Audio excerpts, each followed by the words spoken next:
Ooh. It's a good She stuck her nose in my back like it was a gun. Give me all your money.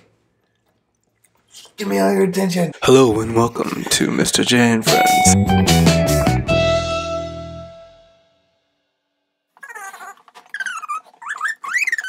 My name's Josh, aka MRJ, which doesn't make sense unless you pronounce it Mr. J. And my name's Brian, aka BZ. That's pretty good. That's pretty good. So what are we going to do today, Josh? Well, where did we leave off last week? We left off right in the middle of a function that we needed to test that dealt with a DOM. And so you started on this wonderful trajectory of adding something called a spy. It takes an object and a method name.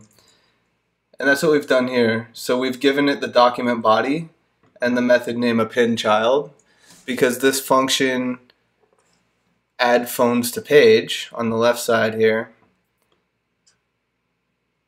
calls document body, and it appends a DOM element to the document.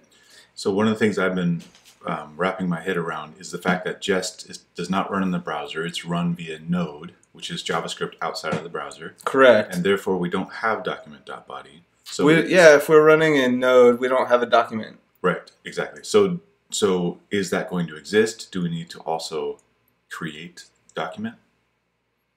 That's a great question. You may have actually done that already at the top. I can't remember. I don't think I did. And I was doing a little bit of Googling, and I've also seen an implementation of this at work by a good friend of ours, Ryan, who nailed a newer implementation of something we're building using Jest. And he used DOM.js to kind of take care of most of that. JS DOM. Yes. Same thing. I've heard both. And JS DOM is a JavaScript implementation of the document object model the browser gives you. Yeah. So that you can run it in memory without having a browser. I'm not sure if we have a document and a body. Let's check. And what would be a good way to check? One thing I like, and I got this from doing TDD, is I like to just run the test first and take care of any errors. That way, as soon as possible, I can get to a green test run, which feels really good. Definitely. But it also lets you know that you're in a state that's reliable. Yeah. I wonder, just out of curiosity, I'm going to see if we have a document. If our runtime provides something called document or not. I'm just going to use a console log, which should, look at that, document. So we do have a document. Looks like it does come with it. So maybe we just need to fire off the document.ready and the before each. I like that idea. Let's see if it has a body, since we're relying on that. We're right here. Look at that. It's got an HTML body element. Doesn't Jest come with? I think it does, at least newer versions. It kind of assumes that you're going to be using it for some DOM testing. Jest ships with JS DOM, which simulates a DOM environment as if you were in the browser. Ships with it automatically? Yeah. So that's why we have a document.body in our test. Roxy's not yet interested in programming. Say hi. She's wearing Chanel, I don't know, something today. Come on, Roxy. I drink my coffee black. How do you drink your coffee? Comment and subscribe. Brian, you're not allowed to talk when I'm not here. It's just not as fun without Josh. I feel like there's a hole in my heart and the world is out of balance. You say so. I did say so. More editing for you. All right.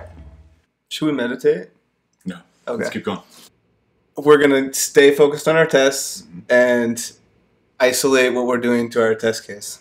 And the one way to do that is mocking Firebase. So we'll create a Firebase object. We're going to use jest.fn.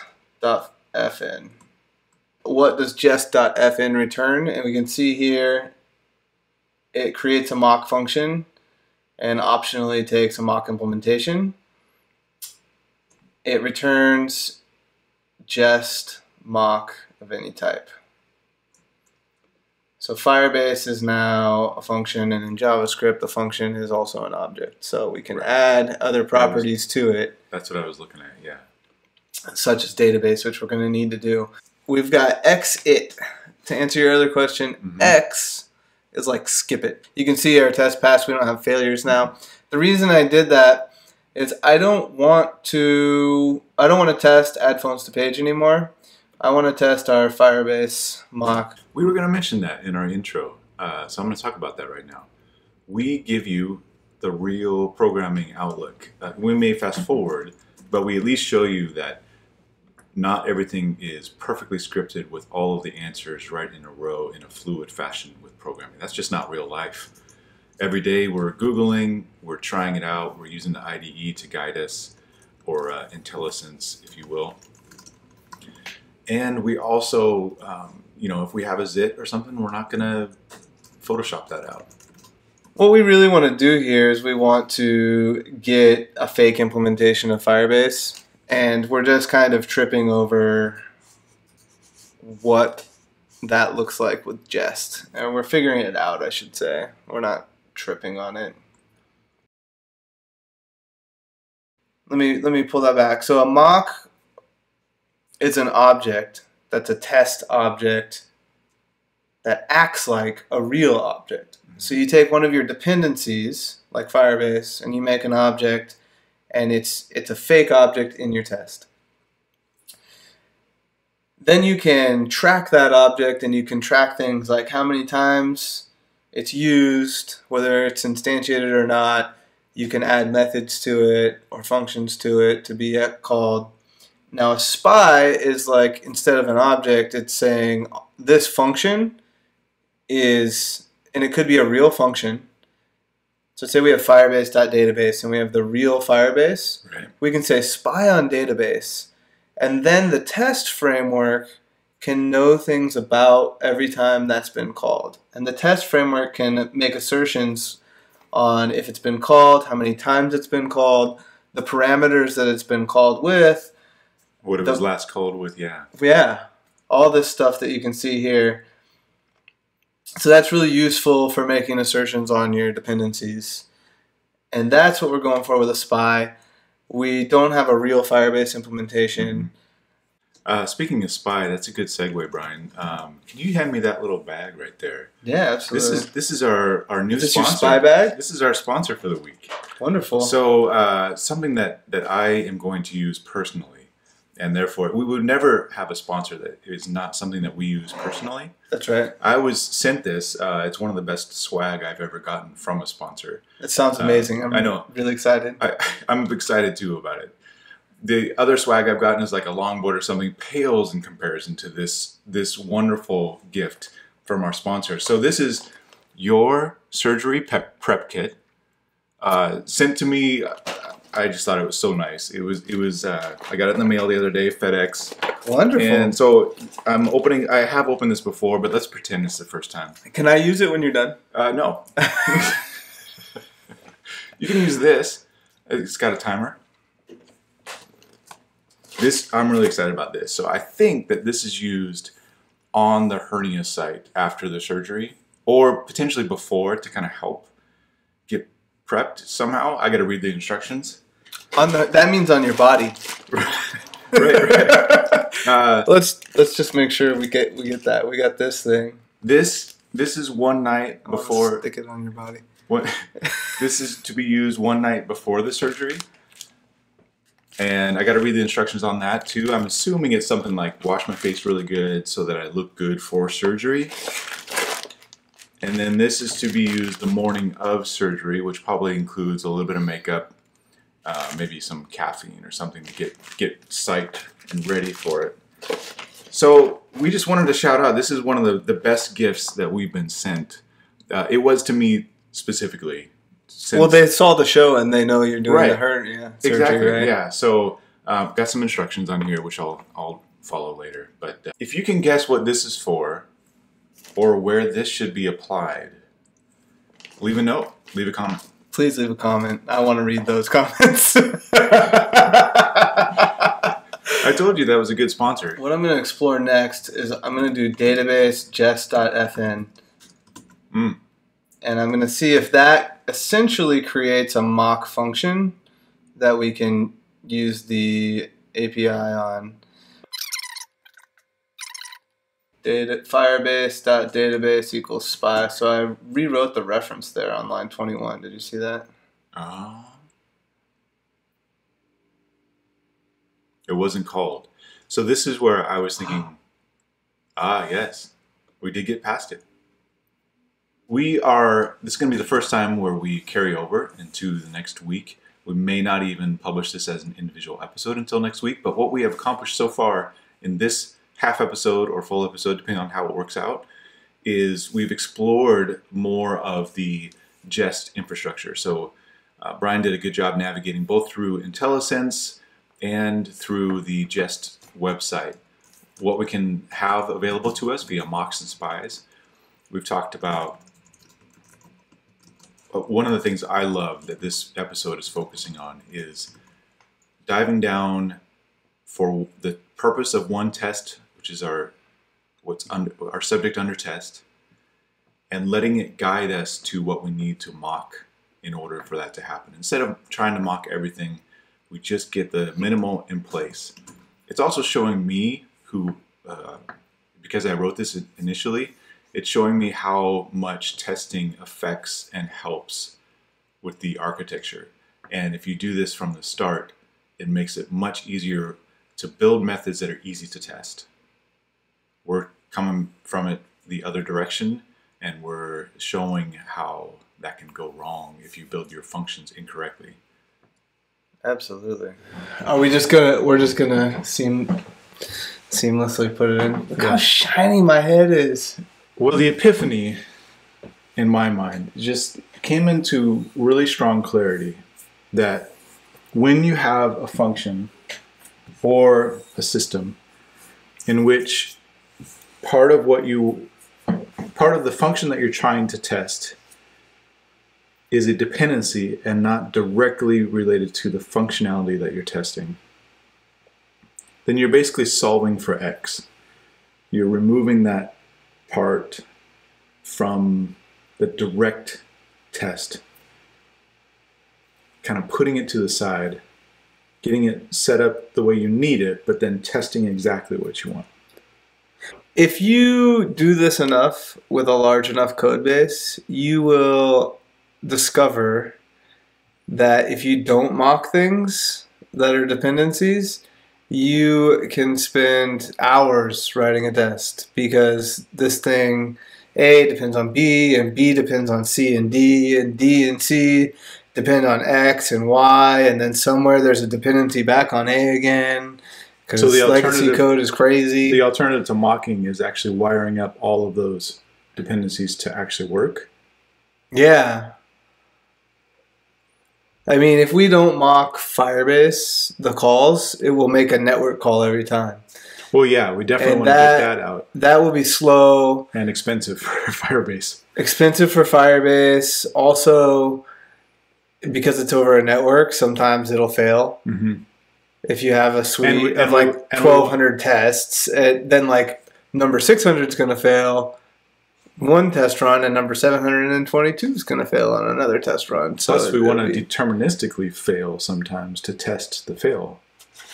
Yeah, absolutely. Right. So you have more control over how that dependency affects your function, your subject under test. Yeah, it's sad because we were in the flow. In the last minute or two of when we stopped on Monday, we were in the flow. We were just getting started. And now it's all gone. Yeah. You can use the Jest API that's included with it to dynamically define what it's going to return and I describe it as hooking into it. Yeah. To monitor things like how many times it's been called, exactly what it's been called with, and those are the times where it's more useful to use them because you get the benefits of keeping track a little bit more. Because, quite honestly, it's not needed lots of times. It's very easy to mock your own function really quickly, but the more complex ones, and for consistency, like in a team environment, this is how we do mocking. It's a good thing to have. In our test run, it was trying to launch Firebase. Do we really need Firebase to launch for this? It was once we got into this DB change handler, wasn't it? So if we asked our function, if we were like crazy and we started talking to our functions and we were like, hey function, what do you do? And it said, and a couple of times especially. I add phones to the page, and... Have you seen that cartoon with Batman and Robin? Batman could be asking Robin, what does your function do? And as soon as Robin says, and, he slaps him in the face. We should make one and edit it in. I love that idea, actually. That could be a recurring comic relief. Anyways, back to the subject under test here. Add phones to page and DB change handler. So that means add phones to page is doing more than one thing, and that's what you were getting at, right? We can take that out. Way more than one thing, because if you remember, it's actually doing 3 things. It's building the object of phones that it sits in memory that we use later. It's throwing those phones onto the page, and it's listening for changes. We have to have those phones, though. Yeah.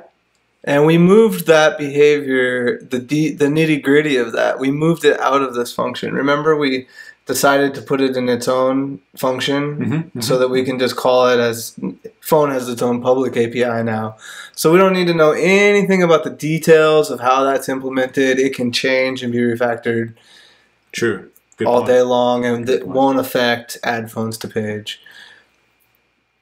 So it's kind of at a different layer of abstraction, and we're just depending on it. The other option is we could pass it in, but as an argument. But the challenge there is create phone element relies on our key. Right. Yeah. And we're just being practical about it. I think moving behavior out and splitting it up into different functions is usually the quickest win and the most valuable. If we were going to move DB Changeler, that's not DB Changeler. DB Chandler? If we were going to move DB Chandler,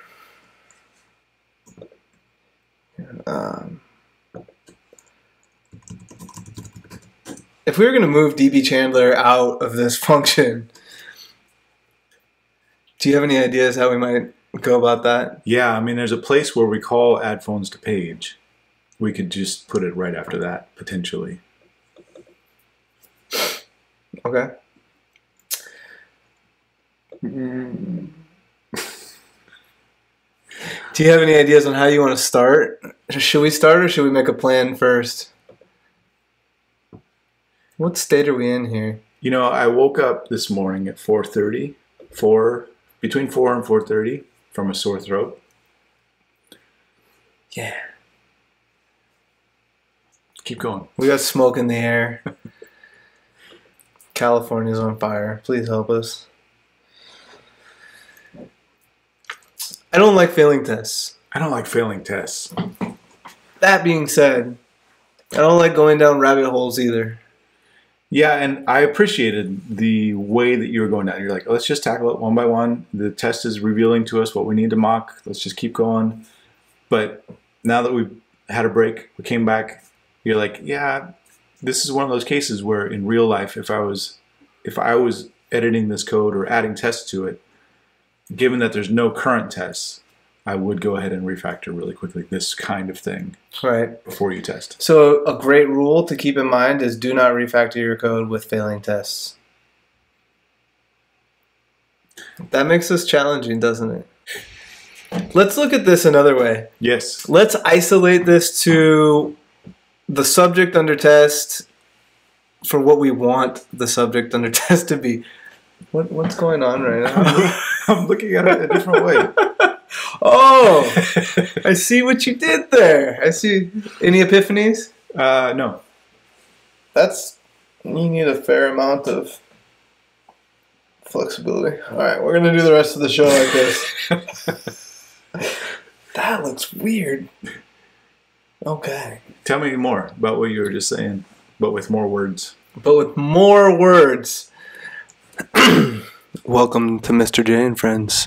Now, with more words. Sorry, I couldn't resist. I'm having fun with the microphone. So the subject under test is add phones to page. We've decided that if we go until we have a passing test, it's a bit of a rabbit hole. We want to refactor, but we also don't want to refactor with failed tests. So we have a decision to make, and neither one really feels too good. I'm comfortable either way. The suggestion I was going to make, though, is if we refactor, we don't actually refactor. We isolate our function down to what we want to test and get that part passing. And once that part's passing, then we introduce our change. Is there by adding that back. What if we just mocked that function to not do anything? Ooh. What if we just mocked that function? And let's explore that. I think that's a good thing to explore. Shall we clean up what's going on here, though? Yeah. That one passes. No, it doesn't. What is this? For each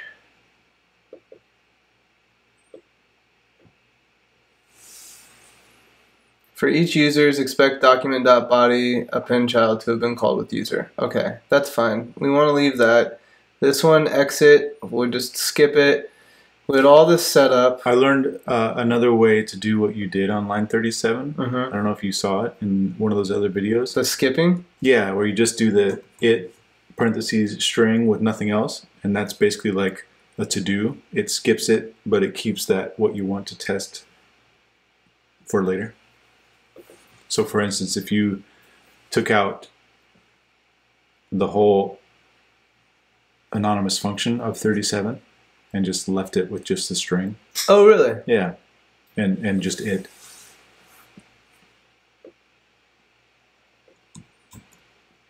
Like that? Take out the X from exit. And then it'll skip it? Yeah. Do you mind if we leave it for now? Not at all. Well, we should probably get rid of it. I like the idea of going in the flow. Let's live on the edge. You know what my favorite thing to do is? Live in the flow. Besides live in the flow. I do like living in the flow. Deleting code. Deleting code! Yes! 3, 4, 5, 6. We did all this work. Let's just delete it. All of that? We're going to get back in the flow. Yeah, remember, we're simplifying. We're going... Editing this is a good... This is a good... The fact that we had all that code and not a passing test, and then we're about to start work again, I feel like this is a good indicator that maybe we went too far. We'll leave these. We'll probably need them later. And they're out of our way. Now our audience can see what's going on. Now we can see we've got one failed test. We have 13 subscribers. That's true. And one of your daughters, I believe, is one of them. And my son is not. DB Chandler. So we have one failing test now. All right? Yep. Constant DB Chandler, Firebase database. So Firebase is not defined. We're back to the same problem we had previously. Now you had an idea. Yeah, so instead of going through this implementation of DB Chandler, your idea was to you really like the Friends reference, don't you? Your idea was to mock DB Chandler. Yeah, just like pretend like it does nothing because that's not what we're testing. How does that resonate with you? As an interim step, I think it's fine. I think it's a quick way to. I think it's essentially akin to doing this, right? We comment it out and it does nothing. Yeah. Now we are no longer relying on DB Chandler. But couldn't we, like, if we left it uncommented, we mocked it for the purpose of this subject under test, we could go back and test DB Chandler on its own. Yes, and we're going to want to. Okay. Since we're going to want to test it on its own anyways, it's probably easier to just comment it out right now. Because we're going to end up extracting it anyway? We don't want add phones to page to do DB Chandler, right? We've made that decision. I'm just trying to, if we're purist, like you said, I'm trying to understand why we're making this allowance to not strictly do the test and make it pass before you refactor. I'm trying to think through it. Why not doing that? Yeah. Why are we making the allowance? If this was if this was a legacy code base, you'd have to understand what it does and test it first. You really, really want to have all your tests passing before you make structural changes to the code. This is not... This is an exploration. Too complicated, and it's not too hard to understand. And we're a little bit cowboy on this show sometimes. We'll see if we want to continue that or if we want to rein that in. I kind of like the sometimes cowboy, sometimes not. That's maybe cowboy is the wrong word.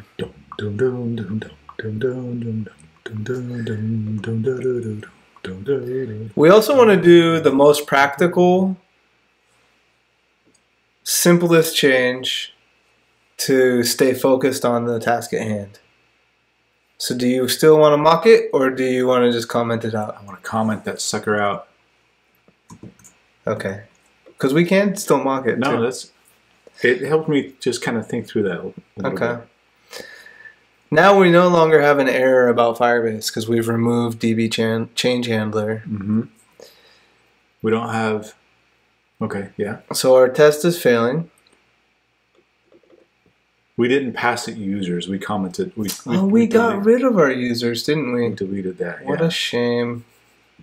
What a shame. Watch as I do this magic.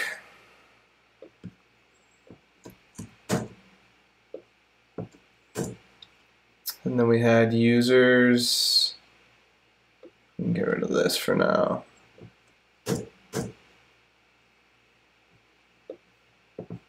But we want users, right? So we want what? An array of users. And we're gonna want to spy on the document body.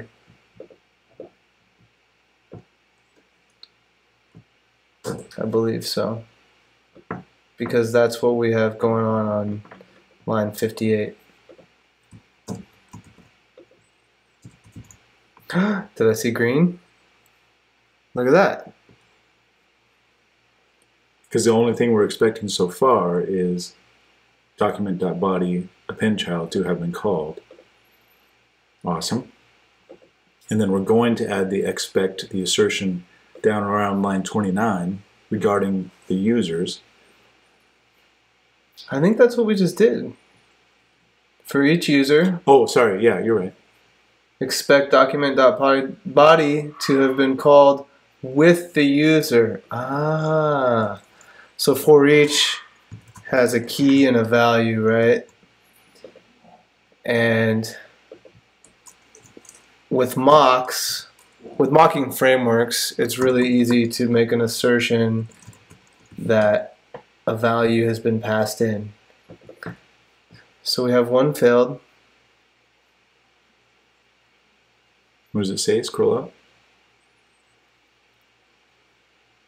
Expected number but received an object. Difference. Comparing two different types of values.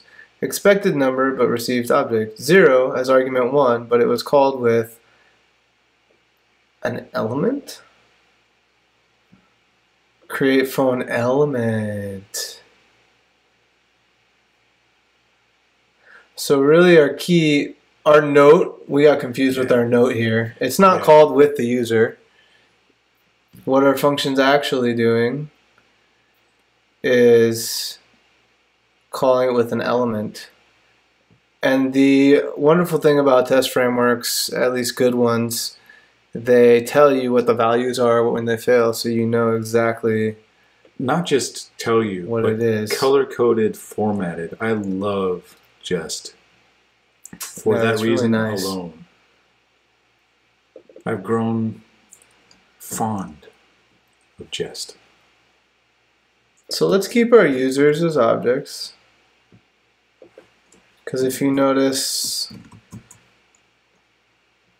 we are looping through the users, and instead of building that element, seems like overkill to me. You know why? Because that's already tested in create phone element, so I don't want to create another one for this test. Instead, I think it's sufficient, because we know create phone element's already been tested. It should be sufficient to assert that it's been called 2 times, to have been called times 2. Hey, we're green. Now, how does that work? If we change this to be 1, I'm expecting it to fail. And it should tell us it failed because it was called 2 times. Interesting. Expected SPY to have been called 1 time, but it was called 2 times. It's interesting that it's inside the for each, so it seems like it's happening once and then twice. And it seems like the first time it goes through the for each, it would fail. But this is the magic of to have been called times? Oh, that's an interesting point. Let's break that down. So this is our subject under test, and when we call this code on line 22, it executes add phones to page, and it gives us the users. It's going to call document.body.append child, which is our SPY. It's going to call it 2 times, and then it's going to come down here. And really what's going to happen here, since we're doing for each user, it's just going to make that assertion that it's been called twice. It's going to assert that 2 times. So that was a good eye. We don't really need to be looping through there if we're not going to build our element and call with a specific one. So we could do something like users.length as the number of times. Yeah. If we wanted to get more dynamic. And that could just be right inside, right? We've got users already. So could we just replace 2 with users.length? Oh, I like it.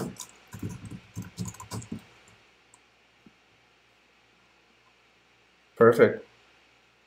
So it actually did assert twice. And both times it was correct because that function had already run with 2 users. And it had spied on it. So it knew that it had been called twice. Mm-hmm. And if we want to be less magic, let's see if that works. I'm a fan of that.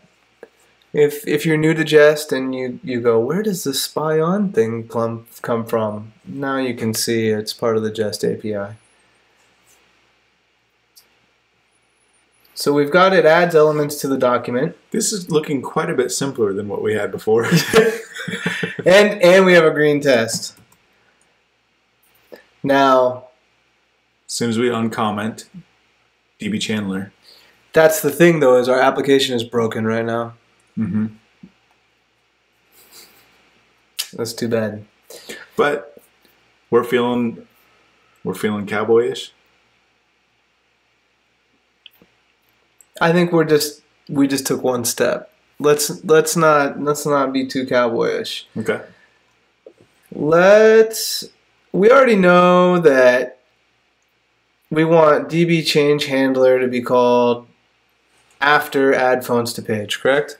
After all of the phones get added to the page, the first phones, correct. Only the first phones or every time? There's actually a few things that I want to refactor, but the first phones. Because the change handler actually handles the rest. Actually, what I wanted to do is be able to, as a new person connects and adds their phone, it automatically shows up on the document. Right now, that's not the case. It's just listening for the existing phones if any of them change. Okay.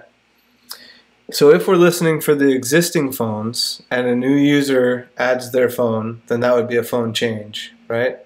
No. Because we're only listening to the ones that existed before they... Oh, okay. Well, that's not true. We're listening to all of them. We're only matching to the ones that we handled in this first one. Okay. There's one other thing I noticed here before we move on. You might notice I'm still in the exploratory stage. It's okay. I noticed we have an if statement here. That almost snuck by me. Another testing rule of thumb. Anytime you have an if statement, that's an opportunity to test because it means there's a branch. I want to do that this way. How do you branch?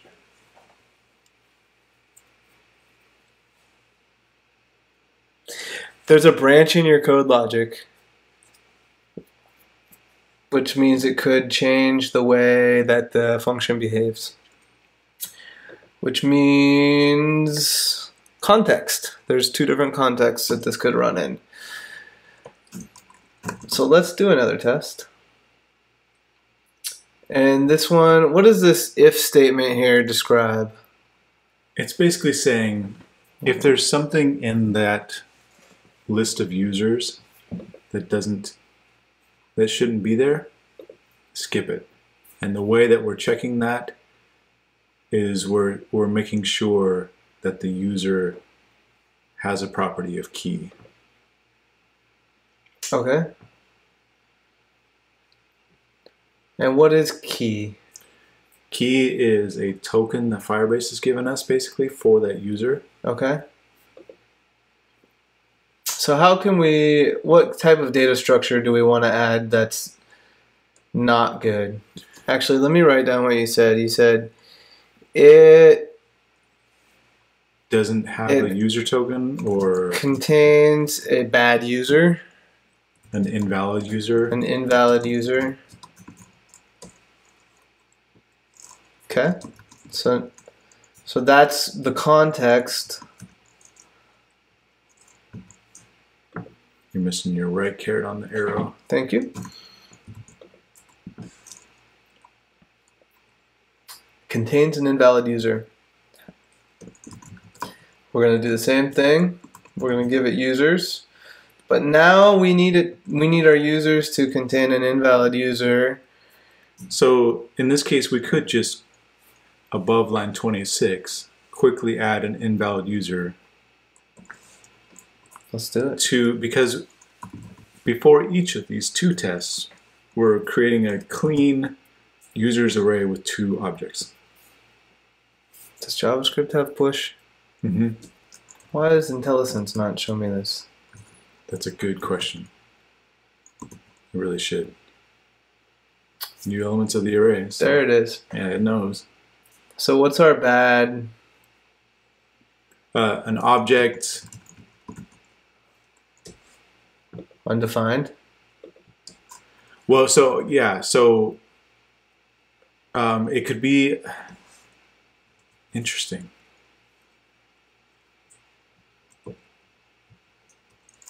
We can use our test to see if that works.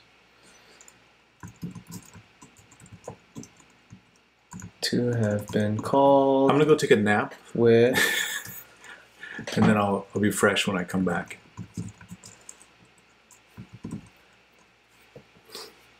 I'm wondering why the first one didn't fail, because those don't have valid keys in them.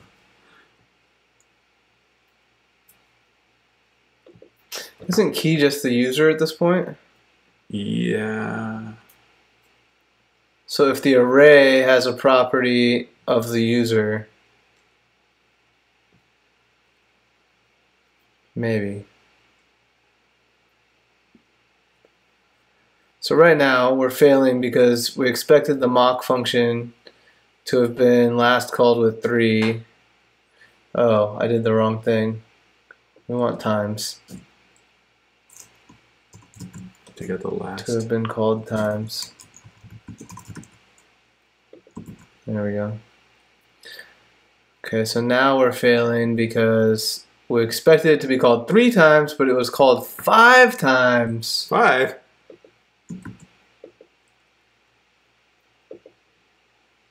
Huh? That surprises me too.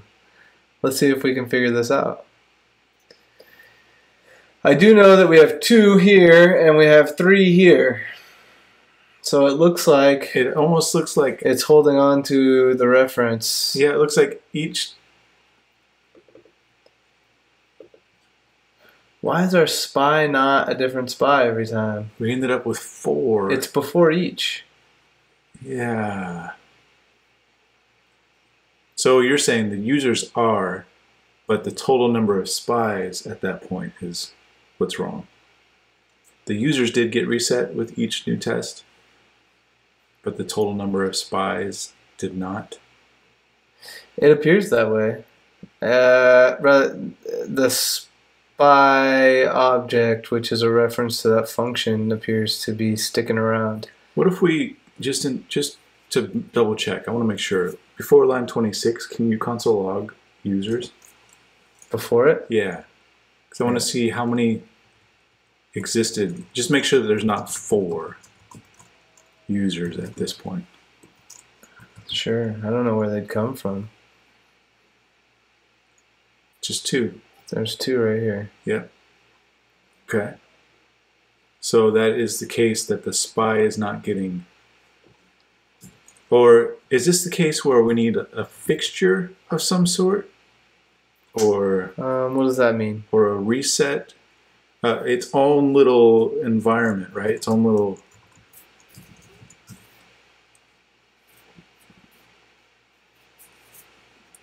I'm going to bring up my handy-dandy tricorder.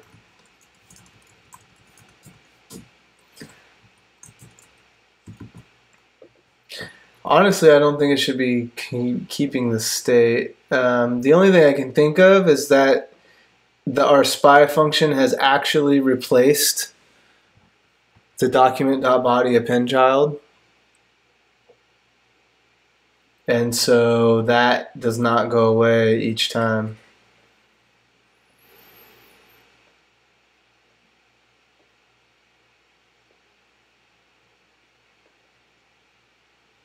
So you can do a spy.calls reset. We could do an after each. It just doesn't make sense to me why we would have to.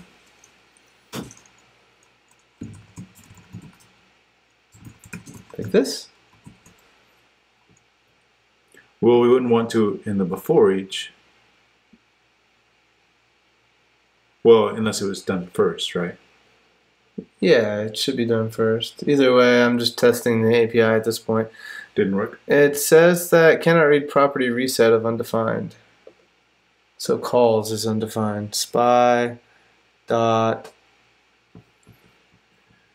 Spy.reset might do it. Should we pull up the documentation? Jest.restore all mocks is the thing that you can do in the after each. Jest.clear all mocks. Maybe his documentation might be a good idea at this point. And I'm thinking I want to try mock function.mockClear. What do you think? Mm-hmm.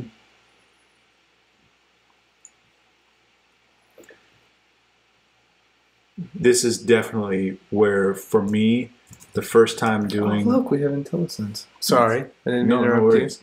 This is the first time, if you're not thinking in terms of the fact that each of these tests have the before running, before each of those tests, and carefully considering what that means in terms of a document or an event listener that gets added multiple times or something like that, you have to be really careful, and it can start to get confusing if you don't put yourself in the right context that the test is actually in. I think it's fair to say, though, that the only thing that would be shared state among all of these is the document.body. And so when we give Jest spy on, when we give that a document body and a string append child, it's creating our spy, and it's replacing document.body append child with our spy. And then it's returning our spy, the same reference. So we can assign it like this, or if we wanted to call expect document.body.append child to have been called this many times, that should work as well. If we didn't assign it, you want to see that? I kind of do.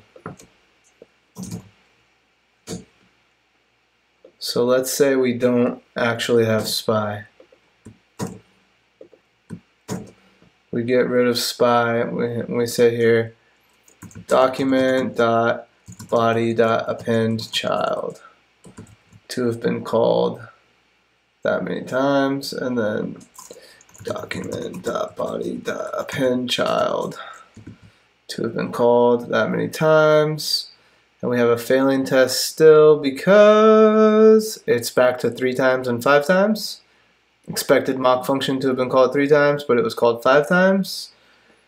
So let's clear document.body.append child. Remember, this is actually a reference to our spy now. Append child, mock, clear.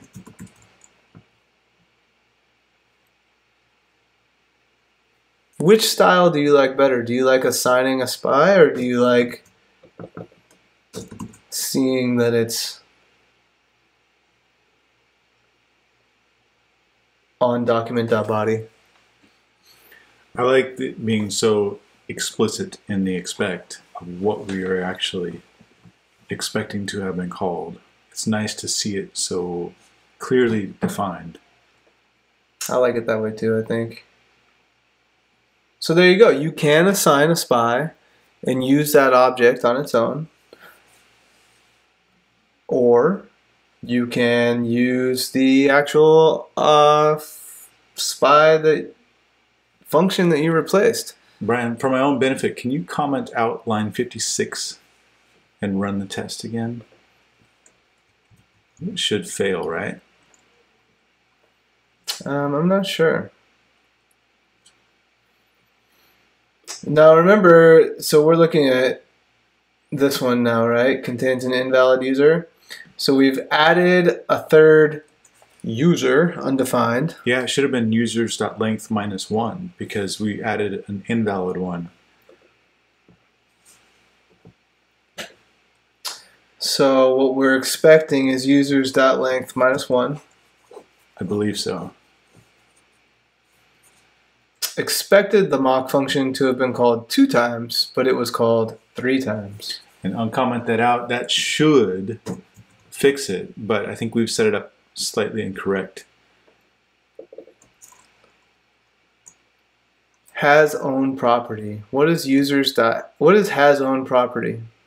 It has a property of key, I think. So the array has a property of key? It's actually an object. Yes, but users is our array. You think it is, but I think it's actually an object. So is that a problem in our test setup here? I think so. Interesting. Object, new object. Dot property 1. So should we set up our users like this? Probably. Yeah. Do you have, can we look at the Firebase data structure? Yeah. Go to Firebase. Firebase.com. Click on the console on the top right. Go to console, top right. Go to console. Firebase console. Click on UCB, no, phone sync. Click on database over on the left. Real time on the right. There we go. Users, objects. So users. That's the token that I'm looking for. The key has a property of that key. Interesting. Okay, so the users is an object that has a property, and the property is a key. So let's model this correctly in our test. How's that sound? Mm-hmm. And it's really an arbitrary property, right? So we can just call it like Josh equals Josh and Brian equals Brian. Mm-hmm.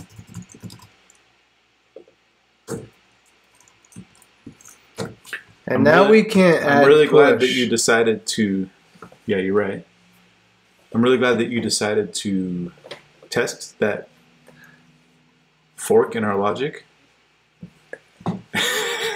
Well, it's by adding tests, it's teaching us how the application works. Yeah. That's true. That's true too. That was a good catch. Now, how do we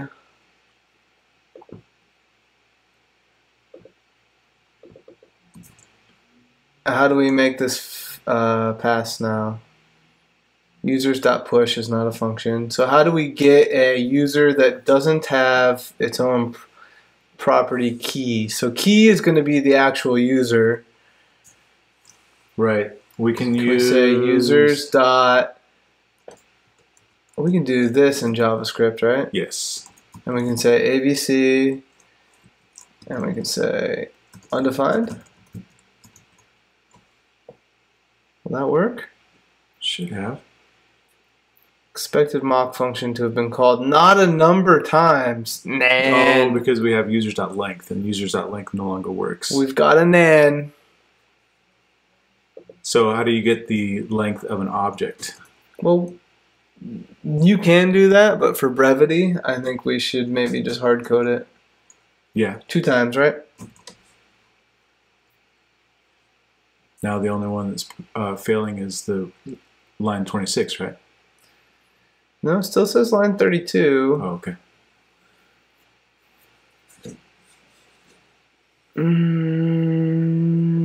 It was called 2 times. Expected mock function to have been called 2 times, but it was called 3 times. Why is that still being called 3 times? If users does not have its own property of key, we don't have no debugging turned on. Okay. Stay tuned for a future episode where we add the debugger and we show you how to use the debugger in situations like this.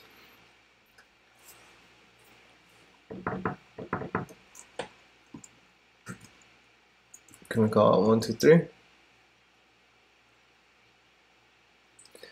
So it's still calling it 3 times. So maybe this logic is wrong. No, see, we're giving it a key to loop through and use. But the key is not user. 1, 2, 3 is not equal to ABC. This is the key, right? When you loop through it. So this is what needs to be undefined or... Oh, interesting. Or something. Will this ever work? I don't know. Let's take a step back and look at the requirements for this in your program.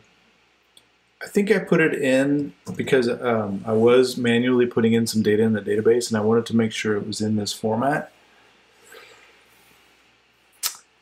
Let's pretend that this is users has this key, 6UJJ. Users has the key 6UJJ, and if users does not have the key 6UJJ, then continue. I'm thinking that if we give it a key at all, this is going to always return true. Right. So if you go into Firebase Mm-hmm. and you delete the gamma in photo, so hit the X next to it. Really? Yeah, You want me to delete totally, your data? Totally. And the gamma. And now I like deleting code, not data. oh, weird. Where'd it go? Oh, wait, what the? Open up that one. The object has now disappeared, I believe, because... It doesn't have any properties. Doesn't. Yeah. Which seems to be a Try to- rule of Firebase. Try to add one. Would you like to drive? Like, add one like this, and just do Brian.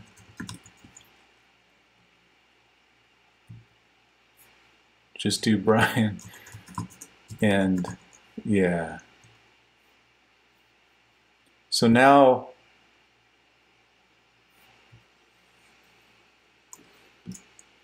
So users has a property named Brian that contains a string. Also, the property is also known as a key when we do a for on an object, right? So users has a key named Brian, and the key named Brian, so to answer your if users question, does not have a key named Brian, then continue. I think this continue will never execute. the answer to your question is no. That does not do anything, and it can therefore be your favorite thing. Code deletion. It is my favorite We thing. may need to enhance the code a bit in the future, but for now, let's leave it like that. Okay. You can, and therefore we don't need this whole it either. Look at that. So the process of testing really helped us refine not only what our code was doing, but what it was not doing. Yeah, absolutely. The tests, like 2 times. our logic when reading the code and when you wrote the code, it made sense in our head, but the test proved out that that actually didn't work as expected. Yeah, tests are great. This is the stuff that brings me joy as a programmer. Like The more it really does. the more I do tests, the more I like them. So add phones to page is conceptually getting a lot simpler as well. Mm-hmm. Is we can just do this. Now our application will work again. But our tests won't. Number one. Okay, so now we see the tests have failed. We have the same problem we started out with. We have a dependency on Firebase. Firebase is not loaded in our test environment and therefore is not defined. The object is not defined. Josh had a great idea earlier of mocking DB change handler. Oh, you And we- need to inject it. Both had an idea of refactoring, and I think this one small refactoring step could be the key. Rather than calling a reference to the function, how do I want to say that? Rather than calling DB change handler within add phones to page, how do you say this? It's like it has to do with lexical scoping. Rather than call DB change handler directly, let's call a generic callback, and we'll call this Fin. after. Let's give it something more descriptive. After fin. After. How about after phones added to page?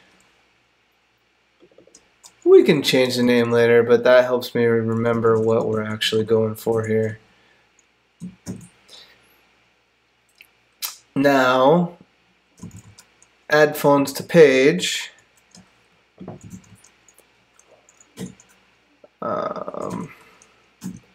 Add phones to page. Oh, so we're getting some Onload, add phones to page. function composition.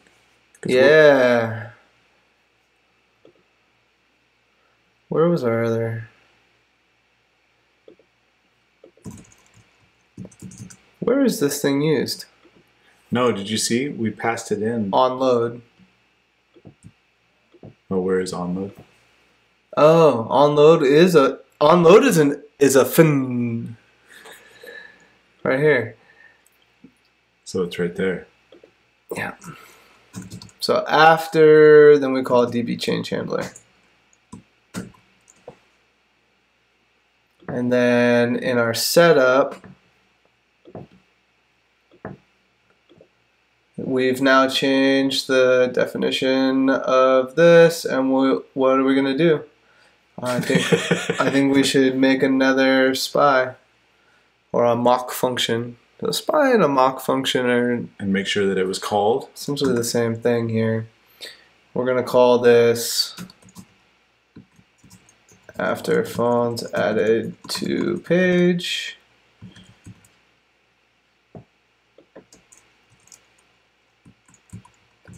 After phones, are you tracking? I'm tracking. My brain is thinking about how this is going to all fit together in a digestible video.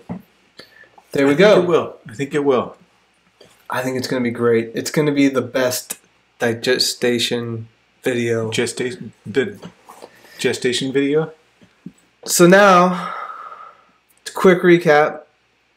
After phones added to page is a mock function. It is passed in as an argument to app.add-phones to page. And let's make sure that it's getting called. After phone, let's not trust anything. Let's prove it out. To have been called? To have been called.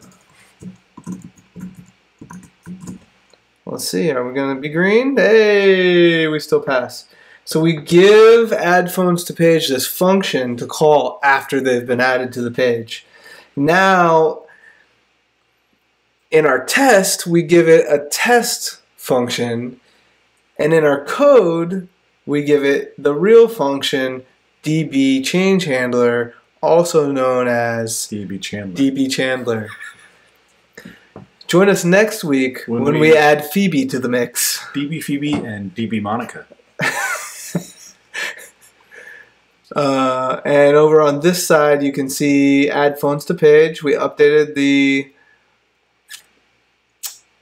function signature, and we're calling it after we've added everything to the page. And bear with me while I switch over to... Which file was that in? Was it in auth?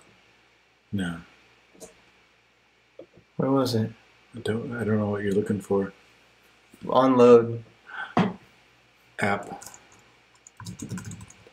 Onload takes add phones to page, a reference to it, right? Because there's no parentheses.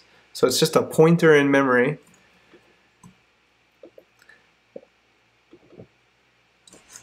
Onload.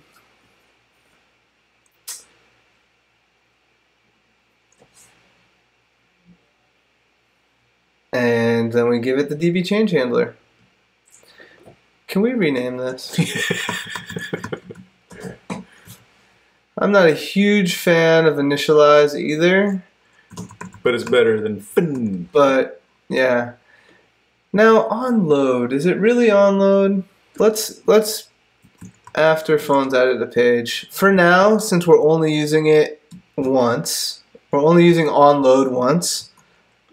Let's not make it generic. Let's be really clear that after phones are added to the page is when we give it users and the DB change handler. Actually, this isn't after. This is add phones to page. Yeah. So we're going to be really clear that this reference is not a generic function that we're going to swap out the implementation here. It's always going to take the users and the DB change handler. And next week we can decide if we want to change that. Can we do an NPM build real fast and just show that we have a working application and working tests? Yeah, go over to, was it 4? Up arrow that sucker? Or actually it's watching. I didn't think it was, but you can do a control C if you want. And we're going to empty cache and hard reload. If you haven't used this feature on Chrome, Josh showed me this feature actually. It's working. It's really nice. It only works when you have the inspector open. If you click and hold the I refresh. didn't know that. Yeah, if you try it without the inspector open, then it doesn't work. So, Sweet. So the application works and the tests work. We're green. We're good. This is a perfect moment to take lunch. Yes. Or to do step 1 of your surgery prep kit. Oh. Are you shaving your entire body tonight? No. Is that step 2? No. But I will wait until you're gone before doing step 1, which I think, like I said, I think it's mostly just like a facial cleanser to get ready for the makeup application to be ready tomorrow morning. Okay. Hey, what do you think people should do after seeing this video? Take a drink of water. Stay hydrated. Was that not the direction we were going? What I was going for is maybe like subscribe if you think that the next video might be helpful for you. You want to make sure you know when it comes out. Like this video. That just helps our ego, basically. And then comment with things that didn't make sense, things that made a lot of sense. Helps us refine for the next video, which will be to your benefit since you've subscribed.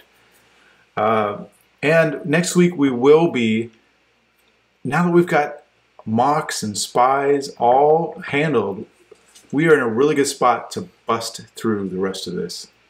I think we're going to find more opportunities to separate functions that are doing too much. We can talk about the S in solid. Yes. Application design principles. Yes. S is single responsibility, and that's why we're teasing these functions apart. So I think we'll have some opportunities to talk about that and more opportunities to mock dependencies, specifically Firebase. Let us know where you want us to go after this series, because we're pretty close to getting this test coverage on this small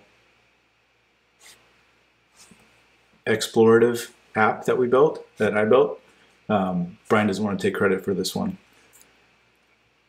And we would love to know what you would like to see next. We thought about ideas such as exploring Elixir in place of Firebase. We thought of ideas that it's endless. So what do you want us to do next? Let us know. Thanks very much. We'll see you next week.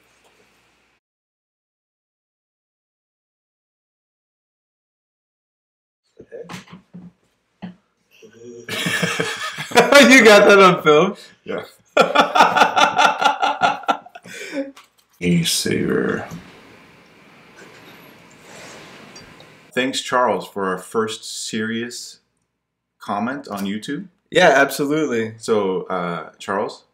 He gave some great feedback that we're going to apply today. It really was. He gives really good feedback in general at work. He does good code reviews, good, like if he's in a meeting and you ask for feedback on how it went, he gives really good retrospective feedback.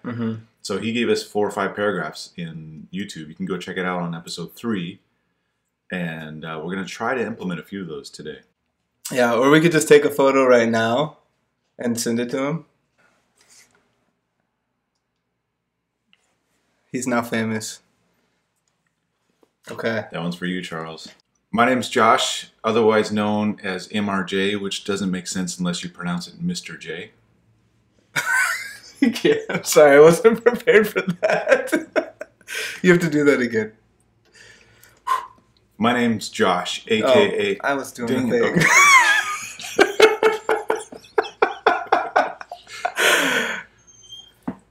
My My name's Josh, otherwise known as, or AKA, Mr. J. One more time. Ding! Where's our ding? What? Am I in charge of the ding? You could, yeah, I don't have a mouse. Does this work? Yeah. How do I get it back? Ding sound. Oh, interesting.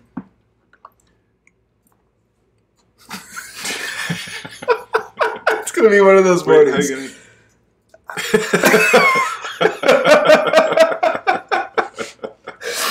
Again, we can dub it in later. I'm not. I'm just not. Ready? We're just good. okay. It just didn't feel right. We're not gonna do any programming today. Josh and I are just gonna entertain ourselves on camera. You want to do it again? Yeah. No, just kidding. All right, we should get going. Okay. We'll do it. We'll do the intro, and then we'll do the ding. All right. All right. Okay. You ready? Oh, that's Ready or not? We don't want our program to break. Well, our program's gonna break. Let's edit this part out. อาทิตย์หน้าผมจะพูดภาษาไทย Does that sound okay to you? จากความสนุก It'll mean we are. I have made peace with the fact that I have a shiny head.